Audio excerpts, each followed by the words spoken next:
دوستو، خلافت عثمانیہ کا اصل معنوں میں بانی ارطغرل غازی کا پوتا عثمان غازی کا بیٹا اورحان غازی تھا۔ ترک اسے ارغان بھی کہتے تھے۔ وہ 1281 میں سوغوت میں پیدا ہوئی اور اس کا بچپن دادا کی گود میں گزرا۔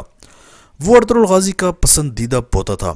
وہ اسے اپنی جوانی کی مہمات کے قصے سناتا، وہ زمین پر تلوار سے دنیا کا نقشہ بناتا اور عربی کی پیشن گوئی بھی سناتا تھا، اور پھر اورحان سے کہتا کہ تم نے یہ سارے شہر فتح کرنے ہیں۔ اگر تم یہ نہ کر سکو تو اپنے بچوں کو میری قبر پر لانا اور ان کو بتانا کہ یہاں پر ایک ایسا شخص سو رہا ہے جس نے دنیا کی سب سے بڑی اسلامی ریاست کا خواب دیکھا تھا۔ اورحان نے یہ بات اپنے پلے باندھ لی۔ ارطغرل غازی 1288 میں انتقال کر گیا۔ اورحان کی عمر اس وقت محض 7 برس کی تھی۔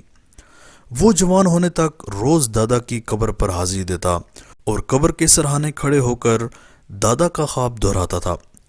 دوستو، اورحان نے 1326 میں عثمان غازی کے انتقال کے بعد اقتدار سنبھال لیا۔ عثمانی سلطنت اس وقت سوغوت سے شروع ہوتی تھی اور کچھ 100 کلومیٹر بعد بورسا پہنچ کر ختم ہو جاتی تھی، لیکن اورحان نے اس کے باوجود نہ صرف اپنا سکہ جاری کیا بلکہ اپنی ریاست کا آئین اور قانون بھی بنا دیا۔ یہ اورحان ہی تھا جس نے اپنے دادا ارطغرل غازی کی داستان لکھوائی اور اس کے نام کا سکہ جاری کیا۔ دوستو، یہ وہی سکہ تھا جو آگے چل کر ڈرامہ سیریل ارطغرل کا محرک بنا اور عثمانی ریاست کو مختلف صوبوں اور ضلعوں میں تقسیم کیا اور ہر ضلع دار کو مختلف رنگ کا جھنڈا دیا۔ دوستو، ان جھنڈوں کی وجہ سے اس کے ضلع سلیجہ کہلاتے تھے۔ اس نے ضلع داروں کو اپنی فوج بنانے، علاقے فتح کرنے اور ٹیکس جمع کرنے کا اختیار بھی دے دیا۔ اس حکمت عملی کی وجہ سے اس کی فوج بھی مضبوط ہو گئی اور عوام بھی خوشحال ہو گئے۔ اس نے بے شمار مسجدیں، مدرسے اور کاروان سرائے بنائے۔ صرف یہی نہیں، اورحان ایشیائی ریجن کا وہ پہلا حکمران تھا جس نے بورسا میں یونیورسٹی بنائی۔ دوستو، اورحان کے بعد اس کا بیٹا مراد اول سلطان بنا اور اس نے سلطنت عثمانیہ کو حقیقتاً عثمانی ریاست بنا دیا۔ مراد 30 سال حکمران رہا اور وہ ان 30 برسوں میں 24 سال میدان جنگ میں رہا۔ اس کا ریکارڈ تھا کہ اس نے کوئی جنگ نہیں ہاری تھی۔ آپ قدرت کا نظام دیکھیے کہ جہاں ایک وقت میں ارطغرل غازی خود حلب کے امیر کے پاس جگہ مانگنے جاتا ہے، لیکن پھر اس کی نسلوں میں ایک ایسا وقت آیا جب 3 براعظموں پر ان کی حکومت تھی۔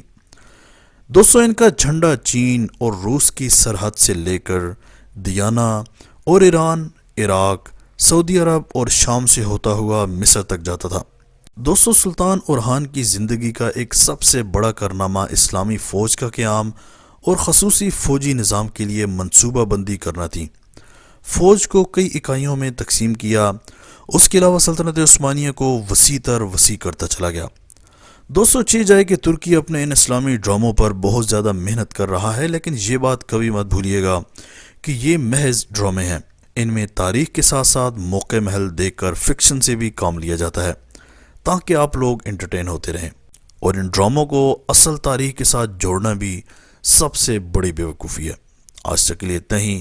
اسی طرح کی امیزنگ ویڈیوز کے لیے ماجد ٹی وی کو سبسکرائب کر کے بیل آئیکن پریس کر دیں تاکہ ماجد ٹی وی کے آنے والی ہر ویڈیو کی نوٹیفیکیشن آپ کو آسانی سے ملتی رہے۔